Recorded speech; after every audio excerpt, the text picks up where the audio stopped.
สวัสดีครับทุกคนครับพบกับผมจายดีโอเวอร์นะครับผมเพิ่งจะเปลี่ยนช่อง YouTube ผมไปเมื่ออาทิตย์ที่แล้วเองนะครับผมแล้ววันนี้ผมจะมาใช้ชีวิตเอาแบบเรียบง่ายนะครับทุกคนเนี่ยจะมากินไอแตงกวากับข้าวเนี่ยนะ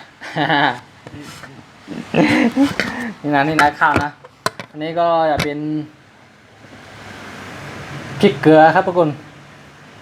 จิ้มพริกเกลือกินครับกินกับข้าวนี่แหละครับนี่นะอร่อยนะก็ใช้ชีวิตแบบง่ายๆนะครับทุกคนเอาแบบประหยัดนะทุกคน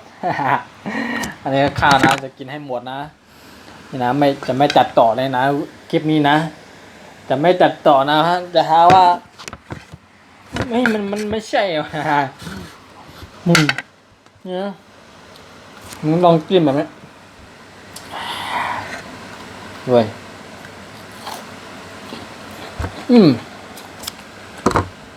จับแครอทอร่อยนะแครอทก็อร่อยนะพริกเกลือนี่ก็ทำเองครับโอ้สุดยอด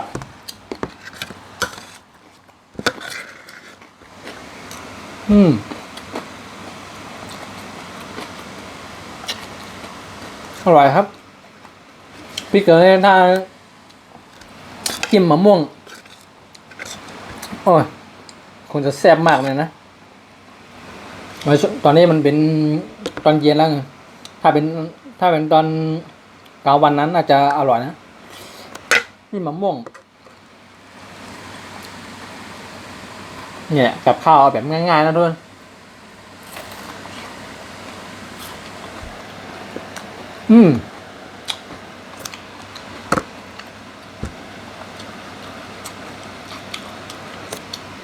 ไม่ต้องทำกับข้าวอะไรแบบนี้เอาแบบง่ายๆแบบนี้นะเดี๋ยวคลิปหน้านะผมจะเอาให้มันง่ายกว่านี้อีกนะทุกคนก็คือจะกินข้าวคลุกเกลือเลยแล้วคลุกน้ำปลา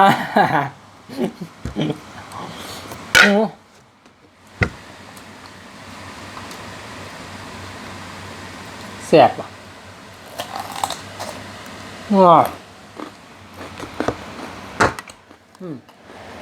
ไม่มีอะไรเลยนะ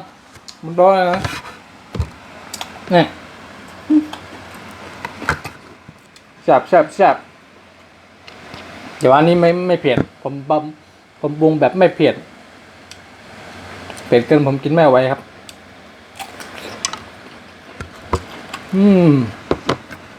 เดี๋ยวถ้าเป็นพวกส้มตำอะไรพวกนี้ก็กินเผ็ดได้อยู่ตำปูปลาร้าโอ้ยกับปลาเผา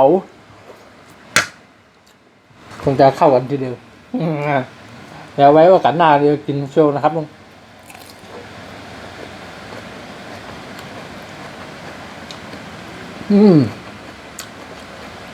ส่วนนี้ก็ประหยัดไปก่อนวิธีประหยัดนะครับลุงใช้ชีวิตแบบประหยัดนะเดี๋ยวคลิปหน้าจะประหยัดอีกนิดนึงอีกคลิปนึงก็จะกินข้าวเปล่าเลยเดี๋ยวกินให้หมดนะไม่จัดเจาะเลย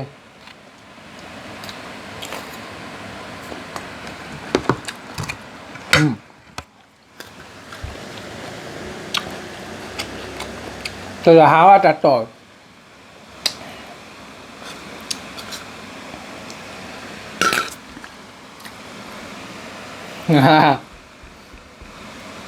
อร่อย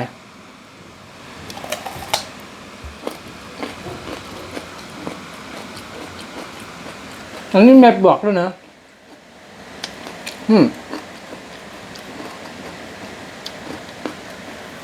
ขี้เกียจบอก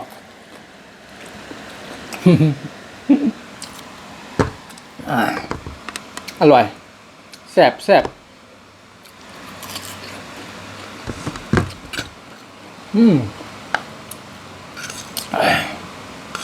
ช้ชีวิตแบบง่ายๆแบบคนเดียว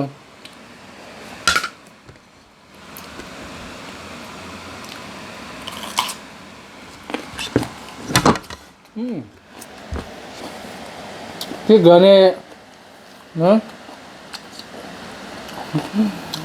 ไอ้พริกมันเป็นไปคั่วมามันตำหน่อยนะครับ แล้วก็จะใส่ถั่วเน่านะถั่วเน่าไทยใหญ่นะทุกคนถั่วเน่าไทยใหญ่นะมันก็มีขายอยู่นะทุกตามร้านค้านะ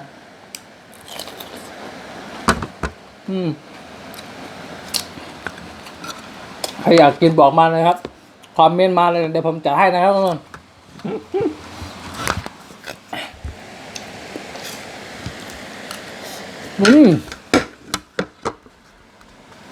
เพื่อ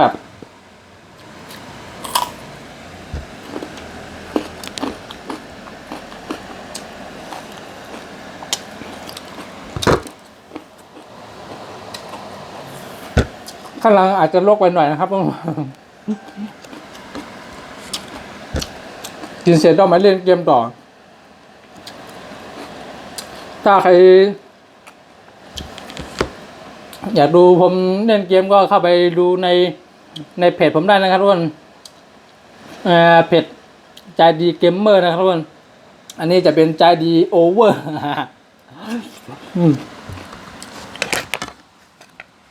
โอเคไปแล้วเดี๋ยวพยายามกินให้ไวหน่อยเดี๋ยวคลิปมันจะยาว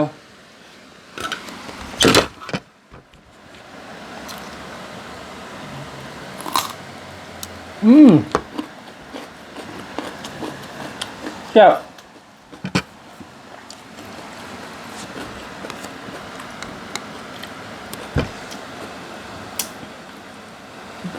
แตงกวามันใหญ่เกินน่าจะแบบให้มันไม่มีไส้นะน่าจะอร่อยเนาะ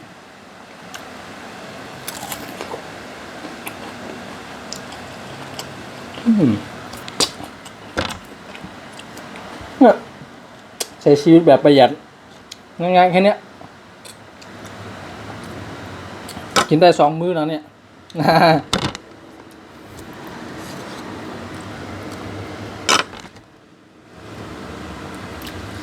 กินไปกินมาแครอทก็อร่อยนะเนี่ย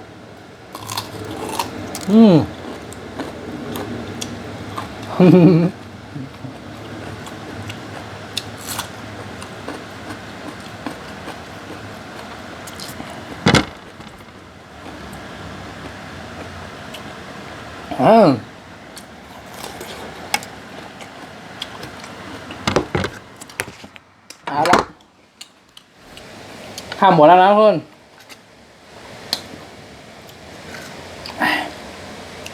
ในคลิปหน้านะผมจะมากินข้าวคลุกเกลือให้ดูนะทุกคนเดี๋ยวถ้าข้าวอุ่นๆนี่นะมันจะคงอาจจะอร่อยกว่านี้นะแต่ว่าอันนี้มันเป็นข้าวเย็นแล้ว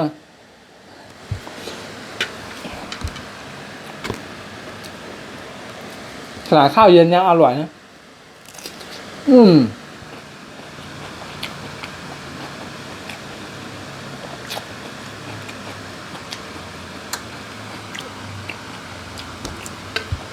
โอเคครับก็หมดแล้วนะครับถ้าว่าชอบคลิปนี้ก็อย่าลืมกดไลค์กด Subscribe ให้ผมด้วยนะครับเป็นกำลังใจให้ผมหน่อยนะครับกดติดตามให้ด้วยนะครับแล้วก็อย่าลืมกดกระดิ่งเอาไว้นะครับคำสุดท้าย